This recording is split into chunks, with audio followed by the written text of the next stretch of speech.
welcome. I don't even think I did a proper intro yet for today. I've been just kind of grinding out on the passenger side wheel well right now, trying to get all the wiring sorted out. As you guys can see, we got it all kind of tucked away pretty decently, to be honest. But this all used to kind of be up in the engine. Well, this definitely used to be there, so we got it all tied up, mounted up to the back of the wheel well. This will all be covered up anyways with the splash guard or whatever. There was a power wire that the fuse block or box, I guess, needs, or this whole little. There was a couple power wires. They all went into one wire, and then that, as you guys can see, I got a nice little AN line wrapping them all up. Extended the line a little bit. Have some P clamps, taking it all across the wheel well, and I'm gonna go ahead and we're gonna bring it to the frame rail where our distribution block's gonna be. So I really want to get this side of the fender on. Jordan's here just ripping brake pedals out, you know what I mean? It's not fun. If you guys, I'm sure some of you can relate. I'm pretty close to getting this fender on. Pretty happy about it. Got to go ahead and clean up our splash shield, but we'll still probably mess around with some wiring in here anyways. I just want to get this side, at least the fender on. So we're doing good. And by the way, we didn't just self-tap these screws in here, ladies and gentlemen. We actually went ahead and tossed some riv nuts in and got some nice Allen headed bolts and hardware holding everything together, so it looks pretty legit. And I'm thinking one day we'll do a full out, later down the line, I really want to do a full blown wire tuck, like more so than this. This is a wire tuck because there's nothing in the engine bay, but I'm saying like toss all the fuse box, everything behind the dash, chop probably like 15 feet out of all the wiring because there's no need of it. Probably save like 50, 60 pounds worth of weight. And just get it all clean behind the dash like the 240 is. So that'll be later. Obviously, as you guys can see, our bay is super clean. It has no wires anyway, and that's how she gonna stay.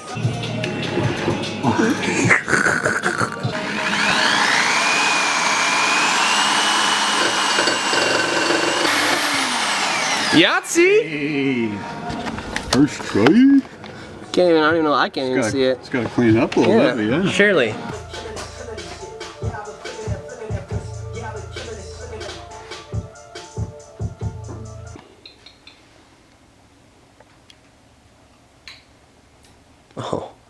Oh, yeah, so I kind of put a couple more things on in the fender.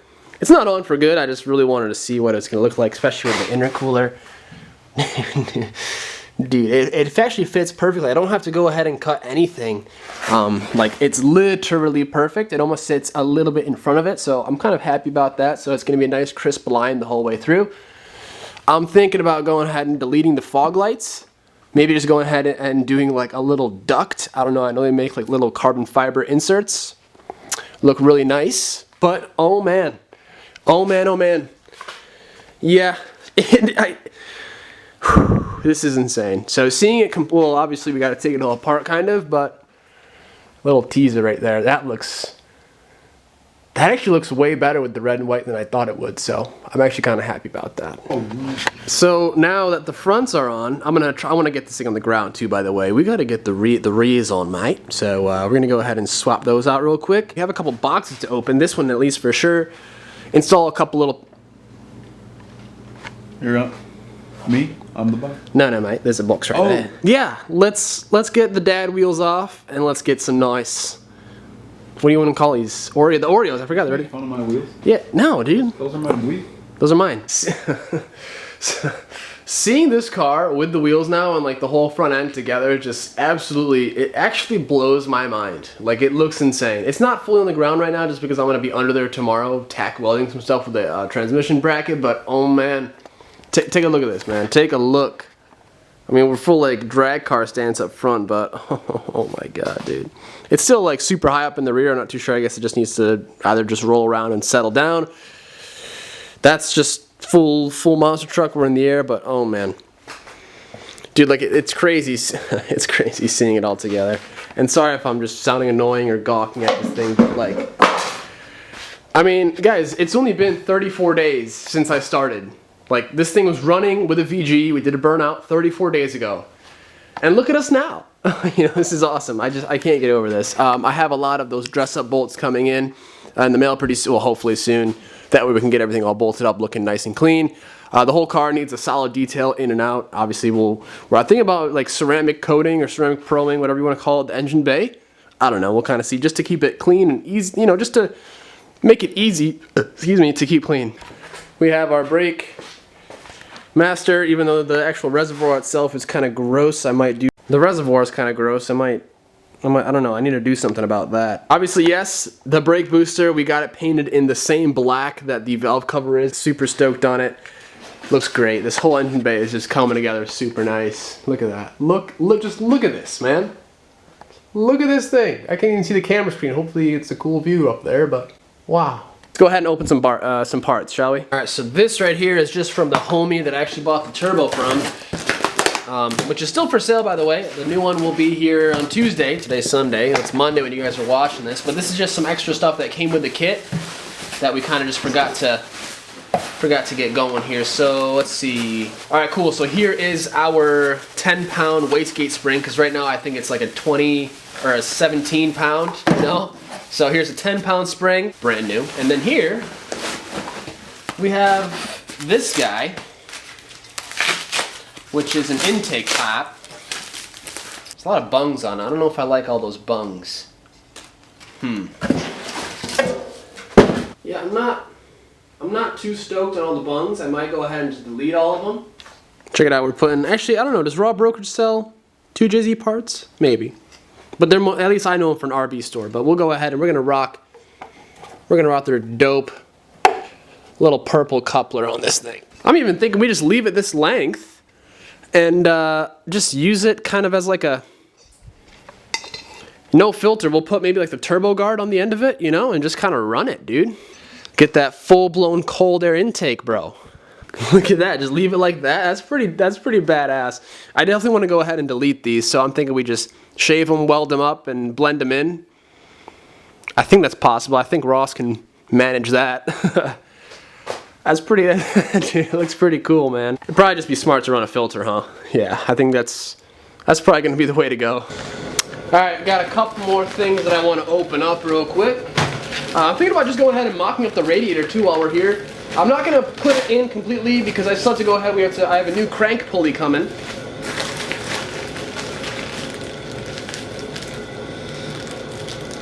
What is this? I freaking forgot what I ordered, man. Okay, so you know what's bad when you don't even remember what the hell you even ordered. And then here we have a feed line. And a drain. Alright, here's kind of what I got going on. So here's what I'm thinking for the oil kind of situation. 90 coming up over top of the housing, kind of away from all the heat and manifold. I'm still thinking about going ahead and getting some of that nice little fireproof wrap. Keep the heat down as well. Maybe even, you know, toss in a little oil filter somewhere. I don't know. Let me know how you guys feel about that. And then that just goes straight down into, I actually use the front port on the block. I think that's okay. If there's any issues, because the bolt that went into block this one was quite long. This guy right here. And there's actually more casting up front for it to thread in. So if you guys feel like that might be an issue, or if this is totally okay, you know, just let me know. Whoever's done the single turbo swap, whatever. But yeah, it's coming along well, man. It's coming together super good. I actually want to go ahead. We're gonna cut this because our radiator actually just goes whoop, straight across. So actually, let's just open up the radiator first, just to make sure. We'll go ahead and mock everything up. Just we'll kind of see how we're doing for clearance. You know, opening stuff is fun too. So why not? It's like our last big box here. There's actually a lot more stuff coming too, by the way. So if you guys think, you know, you probably got like a Mishimoto or a Koyo, you know. Oh no, we're budget on this one. We went nice little eBay special. $75, I believe it was. So honestly, it will be just fine. It's mainly in your fan setup is where it all counts. And this is the twin turbo Z radiator. It's actually pretty damn thick. It's like 3 inches thick. It looks pretty good right off the bat. If you guys are wondering, like, why aren't you going with the setup in your 240? That's only because this has way more surface area, and I just kind of want to get as much cold air on it as possible.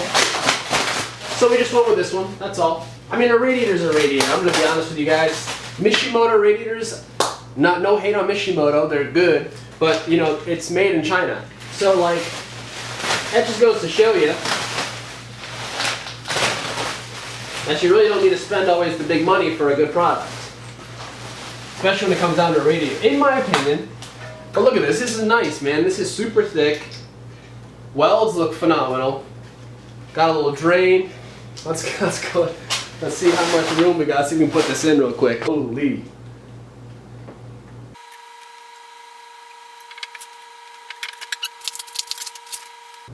Oh, right, Nigel. Okay, so the little pins don't line up anymore because I guess this is an NA and this radiator is now a twin turbo one. So those don't line up, but I'm gonna kind of see if I can get these to fold in a little bit, and if I can't, I might just cut it. Well, that didn't go. I mean, it went smoothly, but not that smoothly over here. Yeah, come on, doesn't even want to focus, doesn't want to show you, it's embarrassed. Yeah, I know I screwed up, but you know what? We have to redo the upper radiator support anyways because, as you guys see here, my freaking airline rubbed up against it, you know, when we're painting here. We got a little run that I freaking forgot to sand away when we redid it up here. Well, that one's going to be covered anyways, but yeah. You know, so we'll have to redo at least this part sometime eventually. I'm not really too worried about it right now, guys. I really don't want to mess with paint anymore. I'm thinking we'll relocate the lower pins, and then we'll add some more pins, you know, up top. That way it actually is held up on top and bottom, you know? Alright guys, so here's what I'm thinking. We don't have that much clearance because I know the motor will be large, at least the one of the high power one that I'll be getting for the 16-inch fan, which will sit in the middle. So I'm thinking we go with 2 10s. It will sit one in the bottom corner, one in the top corner. We could go with like 4 8s, but that would be pretty gnarly.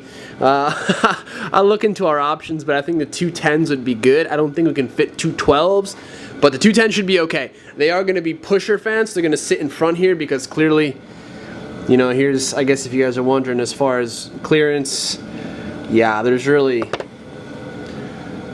not much, you know. So I mean, that, if you guys can see that AC compressor right there, that's what, half an inch away from that radiator right there. So it's crazy, and obviously, you know, nothing bolts up. So nothing mounts up on top, even though it's a 300Z radiator, it still doesn't bolt up on top. So question for you JZ guys out there, can I somehow remove these? I'm sure I can, I just gotta maybe heat them up, I don't know. I tried wrenching on them with a pair of pliers or whatever, nothing. But I'm thinking maybe I can just go ahead and utilize these as our MPT or whatever the freaking thread is, I forgot already, but for our bunks and stuff like that. So maybe I'll go ahead and utilize that and chop this somewhere around here. We're doing well. That's great. We got the kind of radiator and the fan situation kind of out the way and figured out. We're looking good. Let's go ahead and kind of start the whole battery relocation process. Guys, I'm blown away like how clean this engine bay is going to be. Like, this is it. This is it.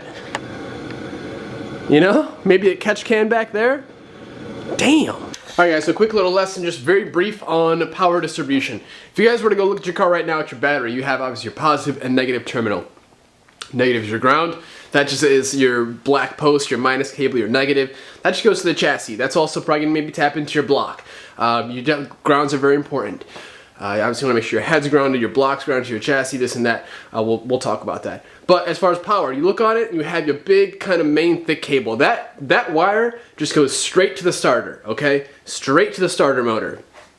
There'll also be probably another little connector, either it's a plug-in one, maybe 1 or 2 wires. Smaller gauge, much smaller, that'll also be on the positive side.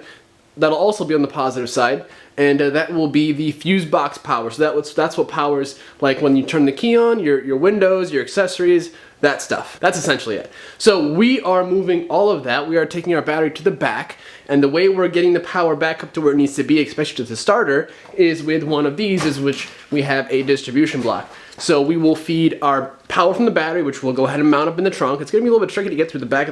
We'll, regardless, bring a power wire through up, you know, along down the car and the interior. Bring it up, figure out where, for us, we actually I already did it. At least brought it up to where I want to put it. But now I'm thinking about it, the starter is on that side. Jay-Z life, dude. So I'm actually gonna probably have to go ahead and redo it and just switch this over and move it to that side. So yes, but this will plug into here. That way this will be hot with 12 volts, and then that way you can kind of feed anything out of it, and it's gonna feed that with power. This is a distribution block. Now if this was an Aristo, it comes with like the lower transmission harness or just lower harness, which is what your like battery post would be connected to, your positive battery, your big starter cable, the alternator power, all that stuff would come off of that, but that's not included with the swap, so we have to essentially, you buy one or you make your own. We're making our own. It's how we roll around here, you know what I'm saying? It's how we roll. Now again, as always guys, if you're doing this yourself, I'll have this 2-gauge wire in the Amazon link. Well, to my Amazon store. Just go to my Amazon store. I should have a bunch of products on there. You guys go ahead and grab that are useful that I use. I'll try to keep continuing to update that store. But yes, this is 2-gauge welding wire, super flexible. This is what I'm using, so it's gonna work out sweet. Let's go ahead and get it routed. Just a quick update. I actually got it mounted. I used a factory mounting hole that I didn't patch up because I knew I wanted to use and keep some down there. Sorry about them. We got to clean up the whole engine bay. But, and the brake lines, but you guys can see the power distribution block chilling on the frame rail down there. So we'll go ahead and get our line hooked up to it. Guys, quick little progress update. Hopefully this video is not too long, so I'm just gonna be quick with it. We have you can't really see down there, but we went from, obviously, so we have our main wire coming through the car, through the firewall, into the distribution block. Out of the distribution block, we have another 2-gauge wire going from the block directly to the starter post, the positive post on the starter. From that, we now have our 8-gauge wire that we've taken from the starter post all the way over to the alternator. So it's going to be essentially just one big wire. So sometimes you can make 2 separate feeds off the block, but there's no need, especially since you can just kind of tap off the starter since it's the same thing. It's 12 volts hot all the time. So we'll take that, we got our little, as you guys can see right there, my little guy. If it'll focus, probably won't focus on it, it's too close. But that little terminal, we went ahead and shrink wrapped it, crimped it on. We'll go ahead and put that on the starter, wrap it around, bring it behind the motor, make sure it's all tied away from any heat spots, and bring it up to the alternator. So progress is being made. All right, progress update. However, I think I'm gonna change something up really quick. I believe these alternators produce like 100 amps-ish. So I don't know if the 4-gauge wire, or the 8-gauge wire is going to be thick enough. Maybe we should bump it up to 6. Let me know what you guys think about that. But as far as just the routing, I'll show you guys what route I'm taking. So from the alternator post, or the starter post, we're going back here. We're actually coming up through here, behind like the coil covers. That's all going to mount nicely, you know, against maybe somewhere in here, something like that. Real nice and clean. Got it routing up front. Under this little trim piece right here, you know, and then you can't even see it. It goes alongside the timing cover, and it actually spits us out right here. So, but yeah, I'm thinking that this little gauge wire is probably not going to be enough to sustain the power that this is going to be producing from the alternator. So let me know how you guys feel about that, if you agree with me or if you think I should be okay, but I think I should upgrade to at least 6-gauge. But guys, it is about 1 in the morning right now. I'm going to call it for today. We'll be back to finish up the battery relocation amongst a whole bunch of other slew of stuff going down tomorrow. But I'll catch you guys back up here on the channel, same place, same time. You guys know the deal, but subscribe if you guys haven't done so already, man. This thing's coming along phenomenally well. I'm super excited. I might go ahead and do a couple little random things here right now, but all the major stuff for today has been completed. I'll see you guys again tomorrow. Have a good night. Sorry, the lighting is always messed up. I need to work on better lighting or figuring something out as far as that goes, but thank you guys so much for watching. This thing will be running and driving sooner than you guys know. Again, I just can't believe that it's kind of together, even though we'll kind of have to take it apart again, but oh man, this is, whew. I'll catch you guys tomorrow. Peace.